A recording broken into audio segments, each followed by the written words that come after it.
მოძალადე ხელისუფლების რეპრესიებისთვის განკუთვნილი კანონი, რომელიც პარალელურად საფრთხეს უქმნის ადამიანების ჯანმრთელობას. მედიკოსები დაუშვებლად მიიჩნევენ პირბადის ტარების აკრძალვას, მით უმეტეს ვირუსების გავრცელების მაღალი რისკის პირობებში. საქართველოში გრიპით ინფიცირების შემთხვევების რაოდენობა ბოლო რამდენიმე კვირა რეკორდულად არის გაზრდილი და ამ ფონზე ოცნების რუსული რეჟიმის პირბადის გამოყენებას კრძალავს და მოქალაქეებს 2000 ლარით აჯარიმებს. ჩვენი ჟურნალისტი ჟანა აკופაშვილი გვერდება ახლა პირდაპირ ეთერში. ჟანა, როგორ ხსნის დაავადებათა კონტროლის ეროვნული ცენტრი ოლიგარქიული რეჟიმის რეპრესიულ კანონს?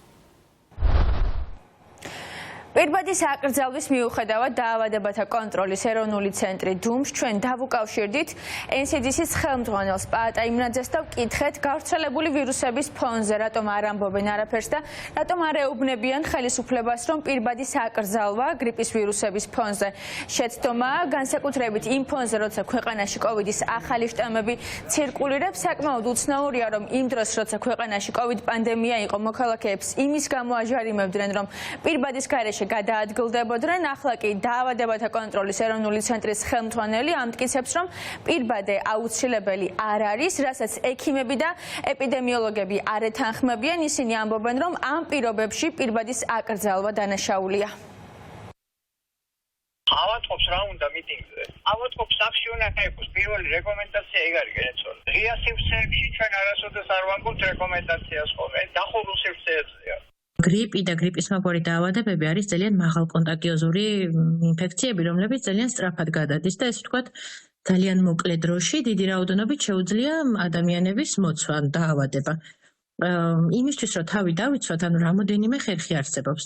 გარდა პირადი დაცვის საშუალებების არის იმუნიზაცია, რაც ვიცით და პირადი ჰიგიენა, რაც მუდმივად საჭიროა. ყველაზე სწორი არის, რომ ამ სეზონზე, როდესაც დიდი რაოდენობით არის გავრცელებული გრიპი და გრიპის მაგვარი დაავადებები, მათ შორის კოვიდის შემთხვევებით, H1N1 და ასე შემდეგ, ანუ ძალიან მრავალფეროვანია სხვადასხვა შტამები, სწორი რეკომენდაცია არის, რომ ხალხ მრავალ ადგილებში, თუ ადამიანს აქვს ვირუსისთვის დამახასიათებელი სიმპტომატიკა, აუცილებლად გამოიყენოს პირადი დაცვის საშუალებები, ამ შემთხვევაში გულისხმობ ნიღაბს, რომ სხვა ადამიანისთვის არ გახდეს ინფექციის გამავრცელებელი, ესე რომ ვთქვათ.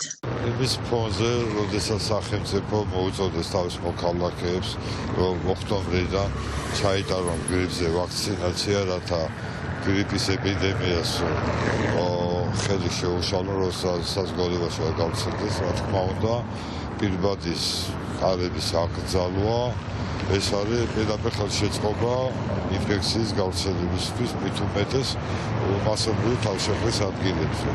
მესმის, რომ ეს კანონი მიღებული აქვს იმისთვის, რომ ადვილად მოახდინონ პიროვნებების იდენტიფიკაცია, რათა მათ მიმართ გამოყენებული იყოს სხვადასხვა სასჯელები, მაგრამ თუ მოქალაქის იდენტიფიცირება აუცილებელია, ასევე აუცილებელია იმ პოლიციელების და სპეცრაზმის წევრების იდენტიფიკაცია, რომლებიც სამართლო ქმედებებს ჩადიან.